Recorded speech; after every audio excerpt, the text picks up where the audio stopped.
ओम शांति। आज हम सभी फिर से एक नई कहानी सुनेंगे।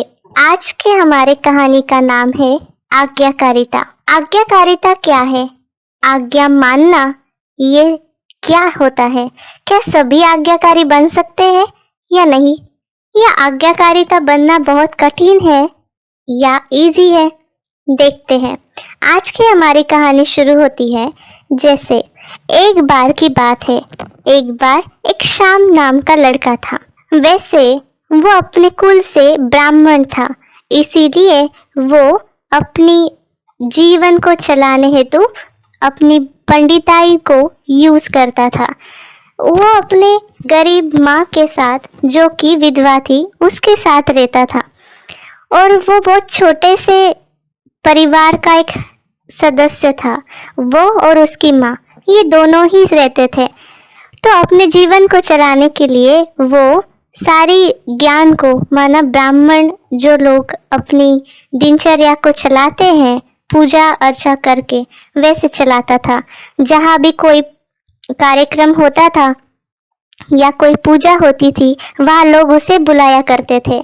एक बार की बात है, एक बार उसके घर पर एक आदमी आया जो कि शहर से आया था और उसने शाम को कहा कि हमारे जगह पे, हमारे शहर में आप पूजा करने के लिए आइए। उसने उसे निमंत्रण दिया। उसके निमंत्रण को शाम ने तुरंत ही स्वीकार कर लिया। अब शहर जाना था। शहर जाने के लिए शाम के पास कोई बहुत अच्छे वस्त्र नहीं थे, लेकिन फिर भी उसने अपनी तैयारी शुरू कर दी।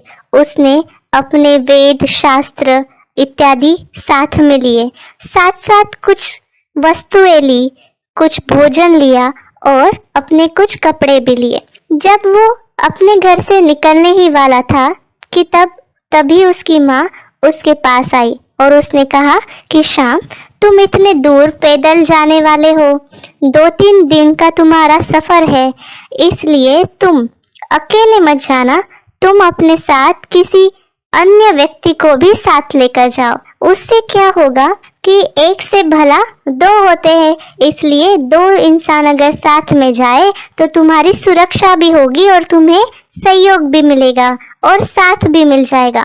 अकेले मत जाना। लेकिन उसने सोचा कि माँ तो ऐसे ही चिंता करती है, इसलिए उसने अपनी माँ को कहा कि माँ, आप चिंता मत करिए, मैं सुरक्षित रूप से जाऊंगा और जल्दी ही अपना काम पूरा कर कर वापिस आऊंगा। लेकिन उसकी माँ ने उसकी एक ना सुनी।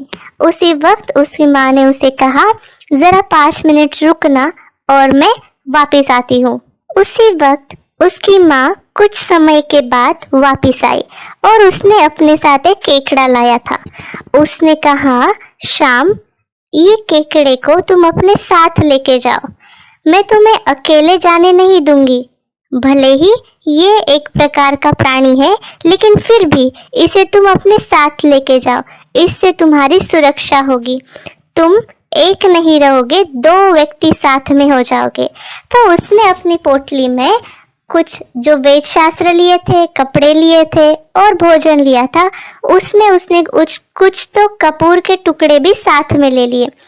उस कपूर के टुकड़े के साथ ही उसने उस केकड़े को भी रख दिया और उसने अपने माँ का आशीर्वाद लिया, उसे धन्यवाद दिया और जल्दी ही पुनः वापस आने का प्रॉमिस करते हुए वहां से वो चल दिया। जब वो अपने घर से निकल गया था, बहुत दूर आ चुका था, अभी कुछ समय के बाद वो थक गया और उसे थकावट से नींद आ रही थी। तो उसने एक जगह ढूंढी। जंगल से होता हुआ वो रास्ता था, इसीलिए एक पेड़ के नीचे ही अपनी पोटली रख के वो सो गया। अब पेड़ के पास कुछ सांप भी रहते थे। उसमें से एक सांप वहां निकला और जो कपूर का गंध उसे आ रहा था, इसलिए वो सांप उसकी पोटली में घुस गया और पोटली में वो कपूर खाने लगा। कुछ समय बाद जब वो कपूर खा रहा था तो उस केकड़े को उस सांप के वजह से दिक्कत हुई। लेकिन उस सांप की वहां होने से उस केकड़े ने अपने जो पंजे से उसे क्या किया, जख्मी कर दिया और उसे मार दिया और उसका सारा खून चूस लिया। अभी जब कुछ समय बाद शाम की नींद खुली, उसने देखा कि सांप मरा पड़ा है और केकड़ा उसका खून चूस रहा था। उसी वक्त उसे अपनी माँ की बात याद आई कि उसी ने जबरदस्ती शाम को केकड़ा साथ में दिया था और कहा था कि तुम अकेले नहीं जाना, किसी एक को साथ में लेके जाओ, उससे तुम्हारी सुरक्षा होगी। तो उसने कहा कि आज तो मैं बाल बाल बच गया, आज मेरी जान बच गई इस केकड़े के वजह से। उसने भगवान के लिए कहा, हे प्रभु, आपका कोटि कोटि गुना धन्यवाद, जो मेरी माँ की बात को आज्ञा मानने की, उसकी बात को सुनने की बुद्धि आपने मुझे प्रदान की। उसने ये भी कहा कि आज तो मैं भली भांति समझ गया हूँ कि अपने माता पिता की, अपने बड़ों की आज्ञा मानना कितनी आवश्यक है, क्योंकि इसी में हमारी सुरक्षितता है, इसी में हमारी भलाई है। इसीलिए पूर्व जमाने में लोग कहते थे कि माता पिता की दुआ लो। दुआ किसमें है? जो आज्ञाकारिता है उसमें। जब जब हम माता पिता की आज्ञा को मानते हैं, तब तब हमें उनके आशीर्वाद और उनसे दुआ प्राप्त होती है, और यही दुआ हमारे जीवन की प्रोटेक्शन, सुरक्षितता के लिए आवश्यक है। वही हमें खुशी देती है, वही हमारे जीवन में जो भी संकट या परिस्थितियां आती है उससे पार लगाती है। यही दुआ है जो हमें हमेशा जीवन में सही दिशा की ओर ले जाती है। इसीलिए माता पिता और बड़ों की दुआ ले, आशीर्वाद ले, और इसके लिए आवश्यक है आज्ञाकारी बनना। यही बात आज की मुरली में बाबा ने भी हमें सिखाया है कि आज्ञाकारी बनना कितना आवश्यक है और अवज्ञा से हमारे कितने नुकसान होते हैं। अवज्ञा से सदा नुकसान ही होते आए हैं, इसलिए आज्ञाकारी बने।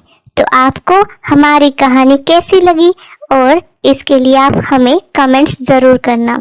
इस चैनल को सब्सक्राइब करें, शेयर करें। Thank you. ओम शांति।